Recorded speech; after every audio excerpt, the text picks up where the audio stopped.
السلام علیکم ورحمۃ اللہ وبرکاتہ. نحمدہ و نصلی علی رسول کریم اما بعد.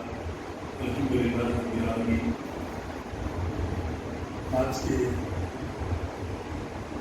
مہمان خصوصی علی جناب پیر طریقت حضرت علامہ بہجت صاحب شاہجہاں آپ کے درمیان میں ہیں، اور خصوصاً آپ کی اس مسجد حضرہ کے خطیب علی جناب حضرت ڈاکٹر مفتی محمد مستعد علی قادری صاحب، ناظرین اعلیٰ جامعۃ المومنات اور عظمت مصطفیٰ کانفرنس کے ضرور رواں علی جناب مفتی ڈاکٹر عبدالواسی صاحب اور انتظامیہ مسجد حضرہ اور تمام بزرگوں کی جانب سے میں سلام عرض کرتا ہوں اور آپ کا شکریہ ادا کرتا ہوں جنہوں نے مجھے یہاں پر بلایا. لقد کان لکم فی رسول اللہ اسوۃ حسنہ. آج کی اس بابرکت محفل میں دل کی گہرائیوں سے آپ تمام حضرات کو عید میلاد النبی کی پرخلوص مبارکباد دیتا ہوں اور اللہ سے دعا گو ہوں کہ اللہ تعالیٰ اس عظیم محفل کا اس سچویشن میں اور اس ماحول میں اور اس 6 مہینے کے اس مشکلات کے بعد بھی اللہ نے ہم کو یہ موقع دیا. آج ہم خوشی کے ساتھ اللہ کے نبی کریم صلی اللہ علیہ وسلم کی ولادت باسعادت کی اس محفل کو ہم بنانے کے لیے یہاں پر جمع ہوئے اور اللہ کے ہم بے حد ممنون و مشکور ہیں. اللہ نے NRC NPR CA اس کے بعد پھر لاک ڈاؤن پھر اس کے بعد سیلاب کئی مشکلات کے بعد بھی اللہ نے ہماری جان کی ہماری صحت کی حفاظت فرمائی جس کی وجہ سے آج ہم یہاں ہیں. ہم اللہ کے بے حد ممنون مشکور ہیں. میں تو یہ کہوں گا کہ ہر مسلم سے میں ادب یہ گزارش کروں گا کہ آج کے اس موقع کا فائدہ اٹھاتے ہوئے دو رکعت شکرانہ ضرور ادا کرے کیونکہ اللہ نے ہمیں میلاد النبی منانے کا 2020 میں اللہ نے ہمیں میلاد النبی منانے کا موقع دیا کیونکہ ہم نے کئی لوگوں کو دیکھا ہے، ہمارے سے صحت مند لوگوں کو دیکھا ہے اور ہمارے سے اچھے لوگوں کو، ہمارے سے کم عمر بچوں کو بھی ہمارے درمیان سے ہم نے جاتے ہوئے دیکھا ہے. مگر اللہ کا احسان ہے، اللہ نے ہماری جان کی حفاظت فرمائی. ایسا نہیں کہ مرنے والوں کے لیے میں یہ دعا ہوں کہ اللہ تعالیٰ نے شہادت کا درجہ عطا فرمائے اور جو لوگ ہلاک ہوئے سیلاب میں اور یہ کرونا وائرس سے اللہ ہم سب کو شہادت کا درجہ عطا فرمائے. جتنے لوگ بیمار ہیں اللہ کو صحت و تندرستی عطا فرمائے کیونکہ آج اس عظیم محفل کو جس کو عظمت مصطفیٰ صلی اللہ علیہ وسلم کے نام سے رکھا گیا اور آج یوم رحمت العالمین ہم یہاں پر منانے کے لیے جمع ہوئے ہیں. میں یہی کہوں گا جس طریقے سے ہم نے سورہ فاتحہ کی تلاوت الحمدللہ رب العالمین سے جب شروع کرتے ہیں تو اللہ تعالیٰ یہ صاف طور بتا دیا ہے کہ تمام تعریفیں اللہ کے لیے ہیں اور سارے عالم کا رب میں ہوں. اور اللہ تعالیٰ نے ایک دوسری طرف آیت میں یہ بھی بتلا دیا وَمَا أَرْسَلْنَاكَ إِلَّا رَحْمَةً لِّلْعَالَمِينَ. اللہ نے یہ بتا دیا اللہ اپنے حبیب کو یعنی اپنے خاص بندے کو جس کو اللہ نے آخری پیغمبر بنا کر بھیجا، اللہ نے ان کے درجے اور مرتبے کو اتنا بلند کر دیا. قرآن یعنی رب کلام کا کتاب اللہ کی طرف سے نازل ہوئی. اللہ نے اس میں وَمَا أَرْسَلْنَاكَ إِلَّا رَحْمَةً لِّلْعَالَمِينَ جس آیت کو ہم جس کی تلاوت کرتے ہیں اس میں یہ صاف بتلا دیا ہے کہ ہم نے محمد صلی اللہ علیہ وسلم کو بھی سارے عالم کے لیے رحمت بنا کر بھیجا. نہ ہم کوئی مذہب کے لیے رحمت بنا کر بھیجے گئے، نہ ہی کوئی مسلک کے لیے رحمت بنا کر بھیجے. اللہ نے کہا سارے عالم کے لیے چاہے وہ دوسرے مذہب کے بھی لوگ ہوں لیکن اللہ نے میرے اور آپ کے نبی اور ہمارے جس کی میلاد بنانے کے لیے یہاں پر جمع ہوئے اللہ نے انہیں سارے عالم کا رحمت بنا کر بھیجا. ایک چھوٹی سی بات یہ بتا دوں میں آپ کو کیونکہ ابھی جس آیت کریمہ کی بھی میں نے تلاوت فرمائی لقد کان لکم فی رسول اللہ اسوۃ حسنہ کی، اس میں بھی اللہ نے ایک صاف طور پہ ایک پہلو کو یہ ظاہر کر دیا کہ آپ کے لیے آپ یعنی دنیا جب سے قائم ہوئی اور دنیا جب تک ختم ہونے والی ہے قیامت تک اللہ نے آپ کے اور میرے